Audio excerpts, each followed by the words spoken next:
Hello! Today I'm planning to continue the page spread that I started on my last upload. It's all about perspective, composition, how to improve my understanding of making a page spread. So I'm working in this, you could call it like a work journal. It's a glue book containing all my things that inspire me.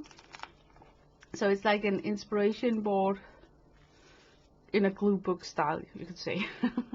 I'm working with the paper pad from Stamperia called Atelier des Artistes. Don't know what it means. I think it's Italian for the artist atelier. The reason why I'm working with a paper pad is because it speeds up the process, so I don't have to actually sit and draw and make all the texture myself. Okay, but check this out. I think that what makes this page is the elements from the paper pad, like the clock, these drawers that I'm using as departure and arrival monitors, and then this that I transformed into some sort of building on the station. So because I think that the real images from the paper pad lift up this page, I am so tempted to use the suitcases, because couldn't it be awesome to have them right here and then the person is sitting with the curved back inside the circle? I'm not sure if I'm making a mistake because the whole plan was to make a circle composition where everything should take place inside this circle. But because I totally fall in love with these suitcases, ooh, I am just really tempted to use them. I think the size of them are a bit wrong. They're totally big. And I dislike that I only got them from the front. I don't have them like slanted. So if the person who is standing right here, the viewer, should be able to see some of the edges of the suitcase, right? So I'm battling with, you know, whether to use them or not. But I really think that they elevate the whole page spread, that you use some items from the paper pad. So yeah, I guess I'm just gonna bite the bullet and use them. Otherwise it would just drive me nuts. And I don't think or trust that I can, you know, sketch something that's so similar to these suitcases that I apparently has fallen in love with. So let's put them in. Let's just do it. The issue is placement. Oh, placement.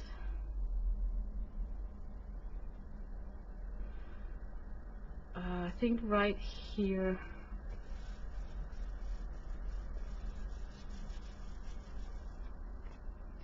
Now they're like really close. Maybe in hindsight, the size of these cases would match more the size of this door right here. So should it have been moved over here? I don't know. No. Let's just stick to the plan. This is what's so irritating about, you know, having choices. Okay. I could draw my figure sitting on top of the suitcases so they become like trunks instead of regular suitcases. I think that would be wise to do. And then because I want the person to sit down, I'm gonna totally start with the bottom of the body.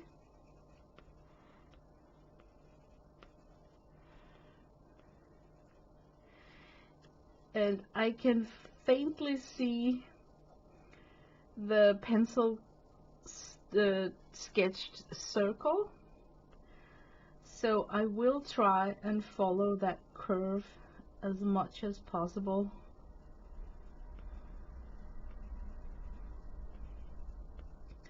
Now I'm just sketching in the important parts of the figure, and then I will come in with gesso and whiten it out. Oh man, I can barely see what I'm sketching.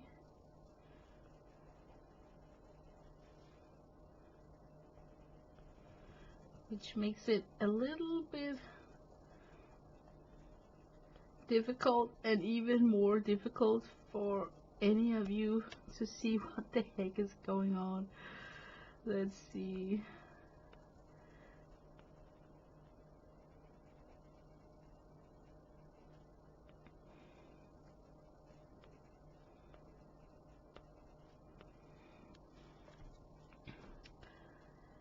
Okay, now I got the figure sitting there. What about the arms? How would you place your arms when you're sitting like that? I really like the idea about him or her sitting and looking in a book, like a traveler's guide or something.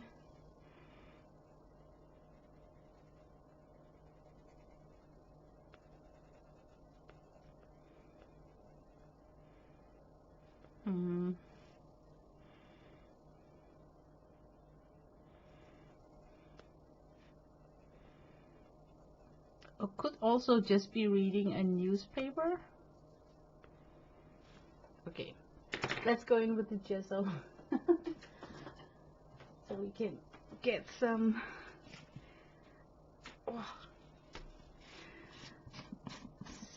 something visual.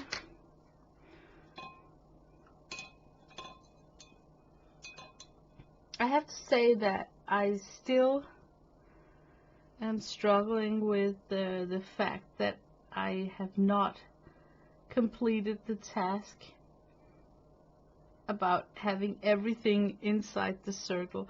So maybe I will not see the full effect that this composition actually can bring you. So I'm kind of destroying my own experiment. But yeah, I also feel that I'm good at visualizing, visualize things. So maybe I don't really need to stress about not having the task completed, because I can look past the suitcases when this is done and imagine how it would look without the suitcases.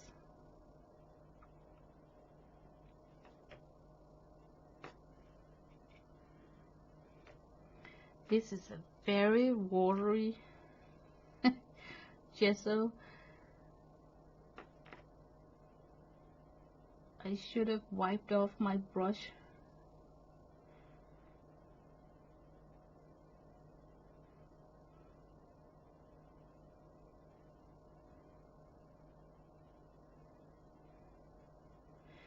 But I think you can get the gist of it. Let's see.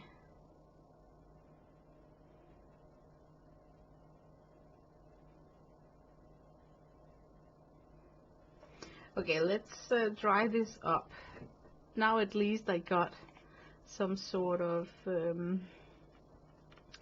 coat down that will give me a surface to go build on with the new colors.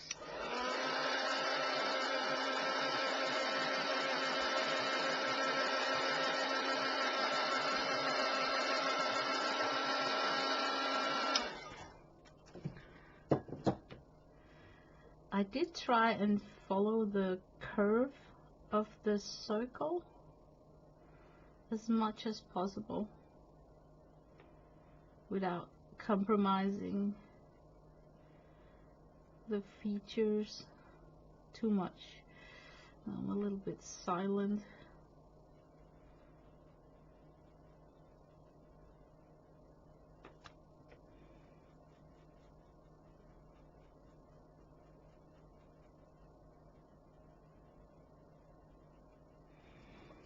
We should kind of give him a name, right?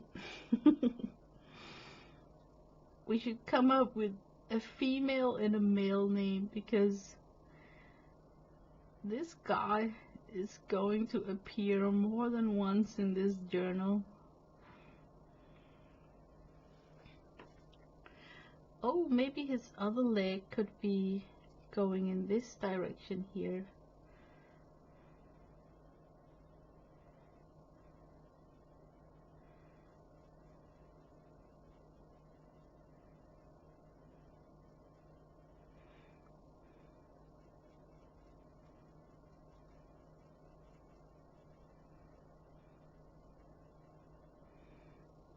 Yeah, I think I'm getting closer and closer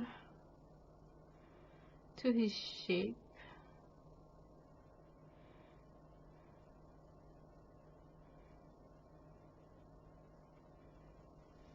Yep, I should let this dry up by itself and not use the heat gun.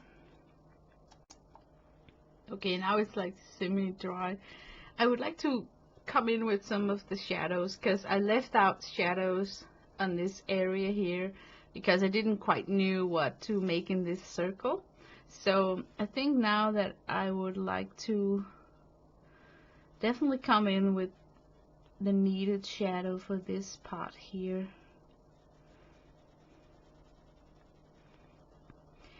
Because in order to show that this is actually some sort of a white building,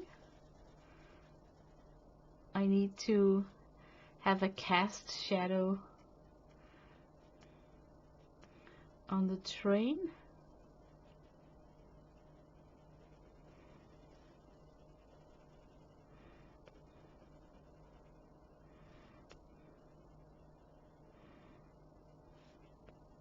So I also need this guy here to somehow cast a shadow.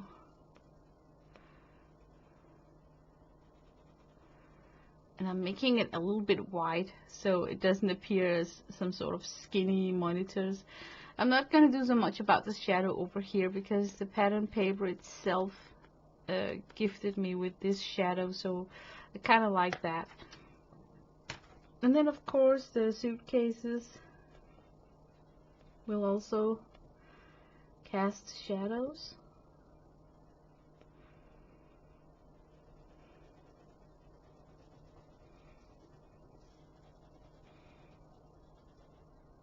And they are quite high, so maybe they would actually, let's play a little bit with the,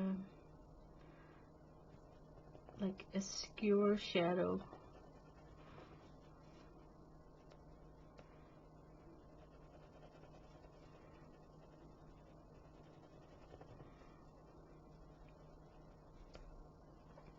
And then he is sitting on top of them, so of course there will be his shape somehow.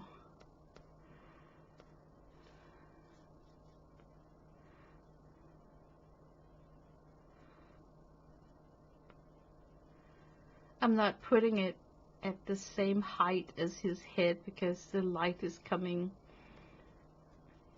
with an angle, so I'm thinking something like this. Okay, let's color it up and see.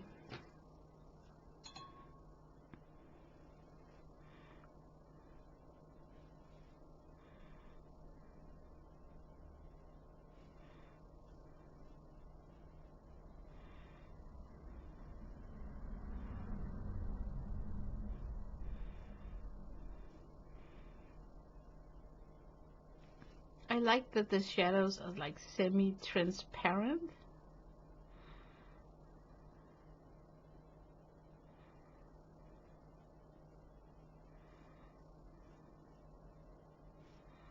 Oops, I'm bumping into some white from the windows. So I'm just cleaning off my brush. I don't want to drag that along.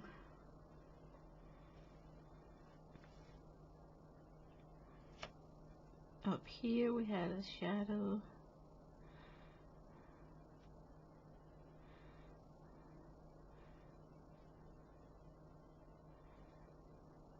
The trick with cast shadows is that they don't often have like a defined line, like edge. So I wish to go for like the kind of blurred out, but still have somehow the shape from the item or the person.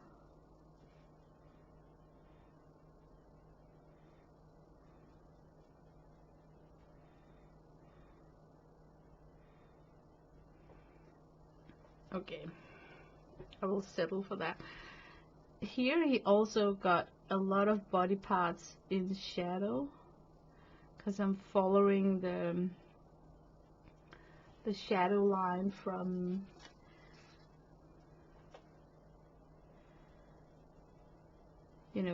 from the painting. Oh my god, I can barely speak today.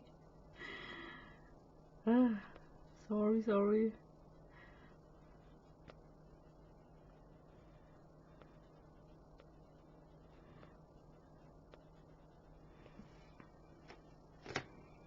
Okay, let's color him in. First of all, I really like the yellow highlight that he's going to have up here on his head. That is super nice. So not to forget that he actually is allowed highlights, I'm gonna put them in right now.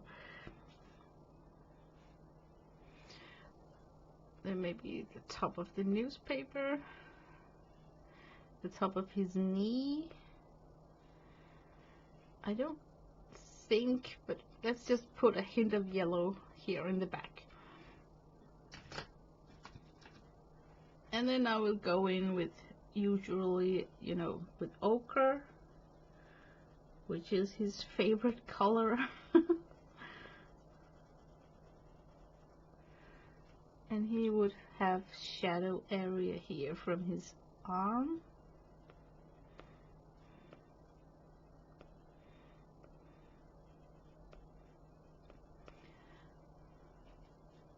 I like the cool effect that this composition with the light makes it possible for us also to have this cast shadow on the side next to him.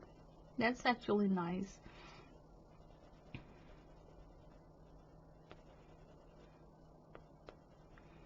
Sometimes the more details like that I can put in kind of brings life to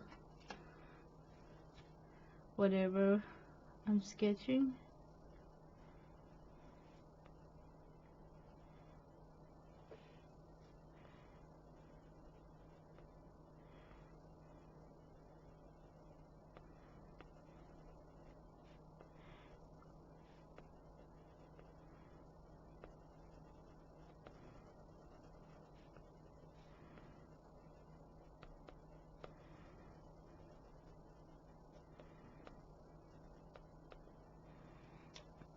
Okay, let this be like the first coat. Now I'm gonna dilute it with water, so let's see what's happening. Let me take down the camera a little bit more. Oh, and then it won't stay. I don't have a real camera arm. I just got this holder from an old lamp that I actually used to use that same holder from my old webcam, and then I broke it so it no longer carries the lamp.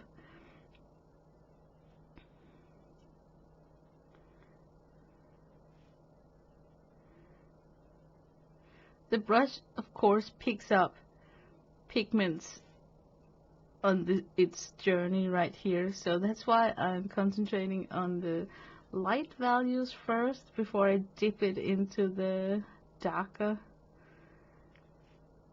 hues. And there would be like no highlights at all on his back, so I better cover up every single, like this. I guess if you were like really professional, you would figure out that there is highlights flashing from that window, and that window will pick up some of his flesh tones in the reflection. But you know, this is like a practice piece in a sketchbook, so I won't go totally crazy like that.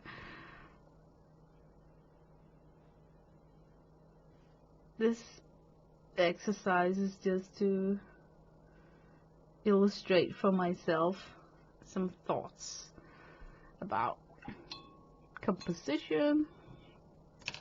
Okay, let me dry it up with heat gun. Okay, so time to go in with the real highlight, and then the, you could say, not even a mid-tone, but a little dark value for his body.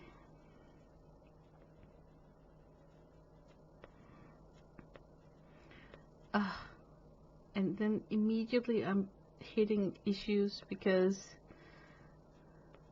it doesn't get like white as I would like it to be. So maybe I need some gesso.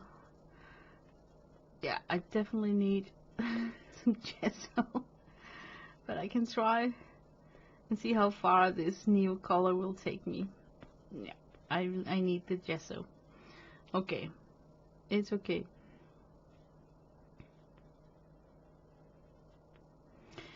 My issue is that the suitcases, they should also be glazed with that raw sepia that I glazed the rest of the station with, right?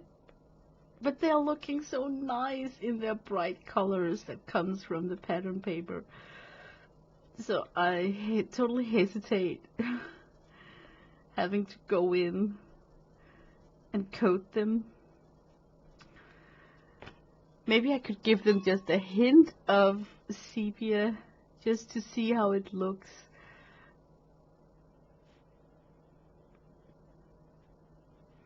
That's the worst thing when you fall in love with either background texture paper or, in this case, a collage item and you don't want to cover it up. That's just a Peter. So even though you know that it has to be done, you're procrastinating to the last end.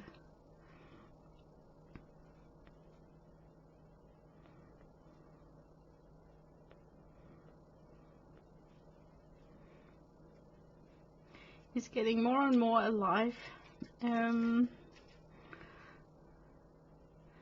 But again, I don't really need to go in this much with all sorts of details, because it is, after all, just a sketchbook. Okay, let's dry this up and then come in with some gesso that will help bring out some of the highlight that I wish to see.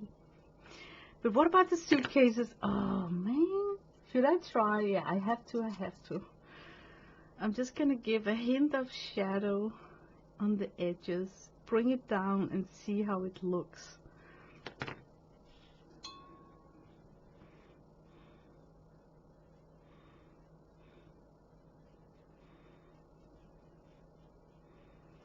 Oh man, can you see how you just have to do it?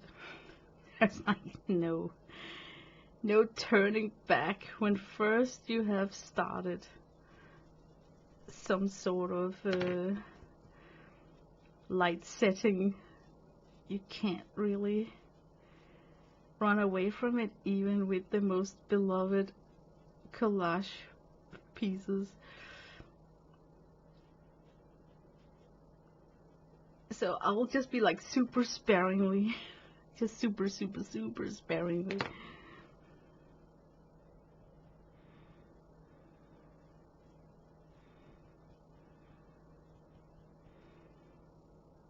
Okay, I'll settle for this, even though I should actually coat it all. Settle for this. Okay, heat setting. so. Just about almost finished. The gesso is going to dry up much lighter than when I apply it, so it may look a little bit too bright right now, but it will push itself back when it dries up.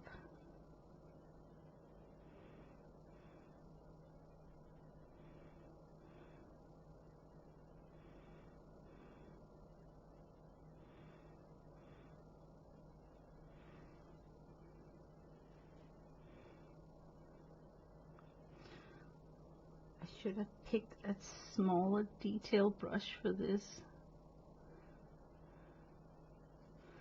Too late.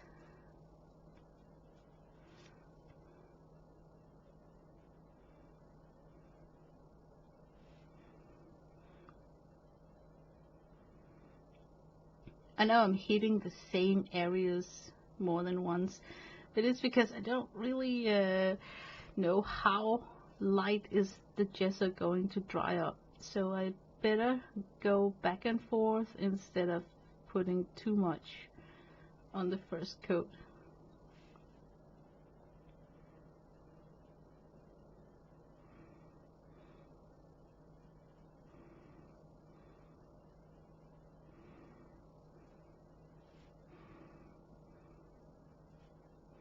Yeah, now I'm totally fiddling. I should call this done.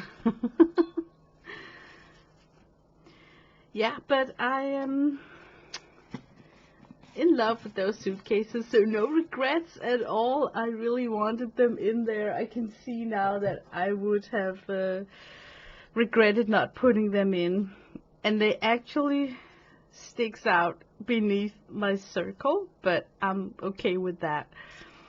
So here it is, the page spread.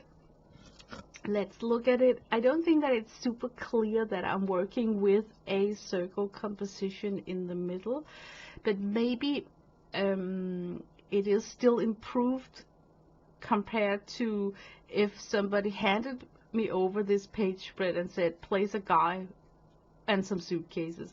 Then I would honestly never think about making him sit in this posture right here. So yeah, I'm actually content. I ended up using some crackle, what's it called? Crackle accents to get myself some texture on the windows and on the clock, just to break up the pattern. And let's say that I didn't have a plan with this page spread and I just had to wing it. I would definitely continue these arches of windows to illustrate that this is just one track on a big train station with several tracks, like a big central station. But then I would lose more of that white space, so I'm just leaving it like this. But yeah, I am content with the result. I think it was surprisingly easy to collage these items in, having line works to follow.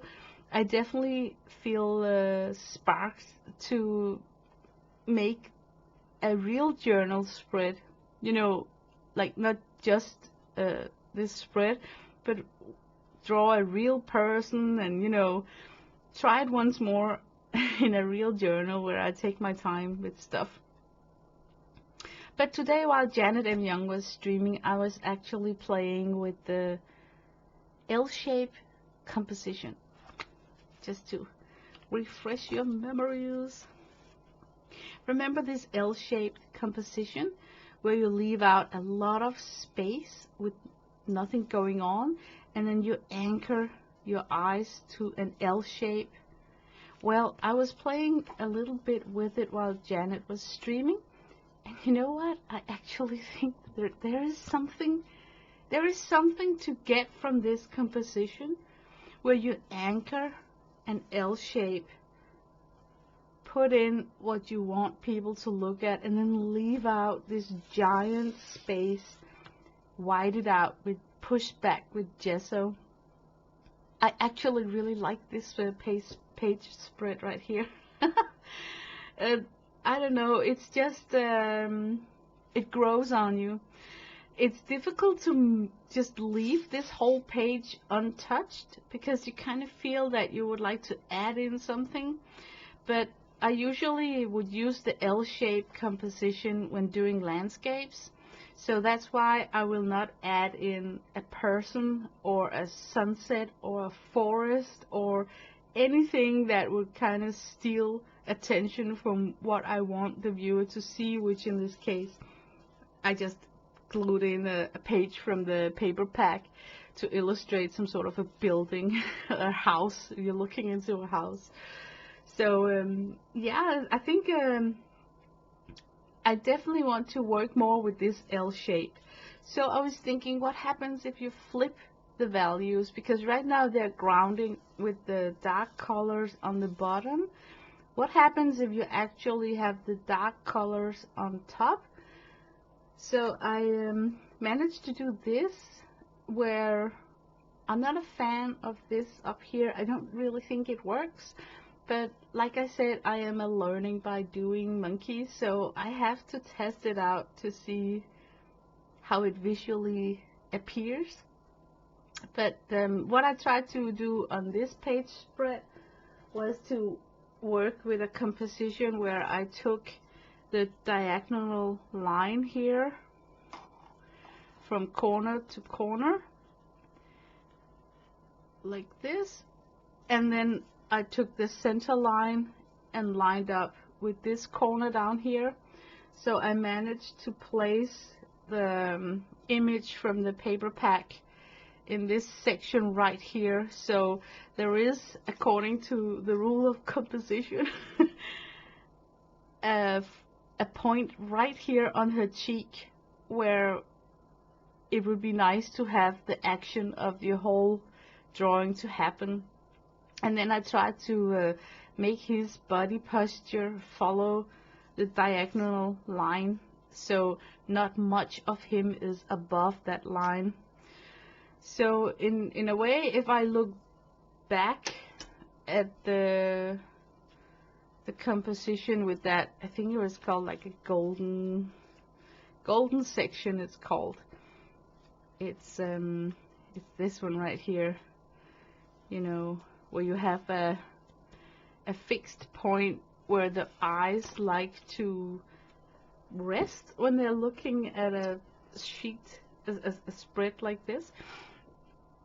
I kind of like that nothing is going on here, where you got this space, that what they call the space where like no action but just bright colors. And what I don't like about this page is this L shape on top of it. So if I could crop it somehow or cover it up, I think it would be more likable. But I'm going to leave it because it's a work journal, so it will always remind me about that was a bad idea. And I have not drawn in any of the line work because by now I want to leave out the lines in my journal spread for the rest of this journal and kind of train myself to see the lines without having them drawn. So I'm a little bit in doubt whether I should write these things down, because what happens if I suffer from amnesia a couple of years from now? I'll look at this and thinking, what's special about this? So I don't know if I should start putting in sticky notes on these page spreads, breaking down the whole idea of why I created the composition like I did on this spread. So yeah, you let me know if it's a good or a bad thing. But right now I can kind of see it visually what was the whole idea. So, but this is just yummy. I think it's yummy if you are designing paper pads. I can't really picture a composition like this in a journal spread. I mean, it would kind of lose something. It needs either to be blown up as a couch piece, you know, in a big size on a rectangular canvas, where you have like, imagine if this was like an oceanic theme where you had a lot of like blue to calm your eyes, and then you could have some beach down here, and then something that carry on the beach colors up in a column like this. Could be the tree trunk, or I don't know. And then I can understand how you can get away with half a page where there's like nothing is going on. But would you agree with me when I say that this could actually be a design for a paper pad, so that the scrapbooker would find good usage of cutting into stuff?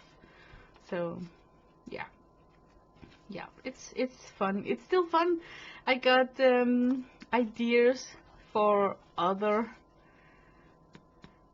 especially this one here, and then the C-shaped landscape. So I think I will work on these two on my next practice pages, and see if I can remember to turn on the camera and invite you guys along on this journey. But thanks for watching. I hope that this is fun to watch. It's just, you know, fun to play with. So have a nice week. Bye bye.